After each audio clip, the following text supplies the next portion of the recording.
Big boss 64ನೇ ಸಂಚಿಕೆ. ಎಲ್ಲರೂ ಎದ್ದ ನಂತರ ಅಮೃತ ಮತ್ತು ವಿಷಯದ ನಾಮಿನೇಷನ್ ಬಗ್ಗೆ ಶ್ರುತಿ ಮತ್ತು ಚಂದನ್ ಮಾತನಾಡುತ್ತಾರೆ. ನೀನು ಅಮೃತ ತನಗೆ ಕೊಡಬೇಕೆಂದು ತಾನು ಎಕ್ಸ್ಪೆಕ್ಟ್ ಮಾಡಿರಲಿಲ್ಲ ಎಂದು ಶ್ರುತಿ ಚಂದನ್ಗೆ ಹೇಳ್ತಾರೆ. ನಂತರ ಸುಷ್ಮಾ ತನಗೆ ಎಲ್ಲರ ಬಿಹೇವಿಯರ್ ಅರ್ಥ ಆಗತ್ತೆ, ಆದರೆ ಅವರ ಗೇಮ್ ಪ್ಲಾನ್ ಅರ್ಥ ಆಗಲ್ಲ ಎಂದು ಪೂಜಾಗೆ ಹೇಳ್ತಾರೆ.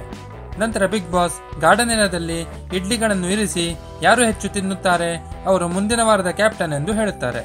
ಮನೆಯ ಸದಸ್ಯರು ಇಡ್ಲಿ ತಿನ್ನುವ ಸ್ಪೀಡ್ ನೋಡುವಂತಿತ್ತು. ಇಡ್ಲಿಯನ್ನು ನುಂಗಲಾರದೆ ಇತ್ತ ಉಗಿಯಲಾರದೆ ಪರದಾಡುತ್ತಿದ್ದರು. ಕೊನೆಗೆ ಈ ಸ್ಪರ್ಧೆಯಲ್ಲಿ ವಿಜೇತರಾಗುವವರು ಸುನಾಮಿ ಕಿಟ್ಟಿ. ಬಿಗ್ ಬಾಸ್ ಕಿಟ್ಟಿಗೆ ಮುಂದಿನ ವಾರದ ಕ್ಯಾಪ್ಟನ್ ಎಂದು ಘೋಷಿಸುತ್ತಾರೆ. ನಂತರ ಈ ವಾರದ ಎಲಿಮಿನೇಷನ್ಸ್ಗೆ ನಾಮಿನೇಷನ್ ಪ್ರಕ್ರಿಯೆ ಸ್ಟಾರ್ಟ್ ಆಗುತ್ತದೆ. ಎಲ್ಲರ ಆಯ್ಕೆಗೆ ಅನುಗುಣವಾಗಿ ಈ ವಾರ ಎಲಿಮಿನೇಷನ್ ಲಿಸ್ಟ್ ಅಲ್ಲಿ ಇರುವವರು ಪೂಜಾ, ರೆಹಮಾನ್, ಗೌತಮಿ, ಚಂದನ್, ಶ್ರುತಿ, ಸುಷ್ಮಾ ಮತ್ತು ಭಾವನಾ.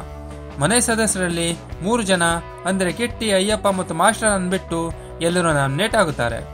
ನಂತರ ಮನೆಯ ಸದಸ್ಯರು ಎಲಿಮಿನೇಷನ್ ಪ್ರಕ್ರಿಯೆ ಬಗ್ಗೆ ಡಿಸ್ಕಸ್ ಮಾಡ್ತಾರೆ.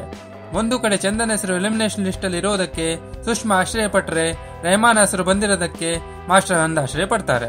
ಸಂಜೆ ಒಂದು ಕಡೆ ಪೂಜಾ ಗಾಂಧಿ ಗಾರ್ಡನ್ ಏರಿಯಾದಲ್ಲಿ ಮಲಗಿದ್ದರೆ ಮನೆಯ ಕಾರ್ಡಿಯರ್ ಮೇಲೆ ಅಯ್ಯಪ್ಪ ಮಲಗಿರುತ್ತಾರೆ. ಪೂಜಾ ಗಾಂಧಿ ಕಣ್ಣು ಹೊಡೆಯುವುದು ನೋಡಲು ಮಜವಾಗಿತ್ತು. ನಂತರ ಬಿಗ್ ಬಾಸ್ ಸಂಜೆ ಎಲ್ಲ ಸದಸ್ಯರಿಗೆ ಜಮೀನಿ ಹೆಲ್ತ್ ಚಾಲೆಂಜ್ ಪ್ರಕಾರ ಒಂದು ಕೆಟ್ಟ ಹವ್ಯಾಸ ಬಿಡುತ್ತೇನೆ ಎಂದು ಪ್ರತಿಜ್ಞೆ ಮಾಡಲು ಹೇಳ್ತಾರೆ. ಎಲ್ಲರೂ ತರತರದ ಹವ್ಯಾಸ ಬಿಡುತ್ತೇನೆ ಎಂದು ಲಿವಿಂಗ್ ಏರಿಯಾದಲ್ಲಿ ಪ್ರತಿಜ್ಞೆ ಮಾಡ್ತಾರೆ.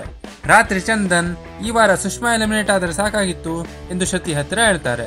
ಪೂಜಾ ಯಾಕೆ ಇಷ್ಟೊಂದು ಕಂತ್ರಿ ಆದಳು ಗೊತ್ತಾಗಲಿಲ್ಲ ಎಂದು ಚಂದನ್ ಪೂಜಾ ಬಗ್ಗೆ ಬೇಸರ ವ್ಯಕ್ತಪಡಿಸ್ತಾನೆ.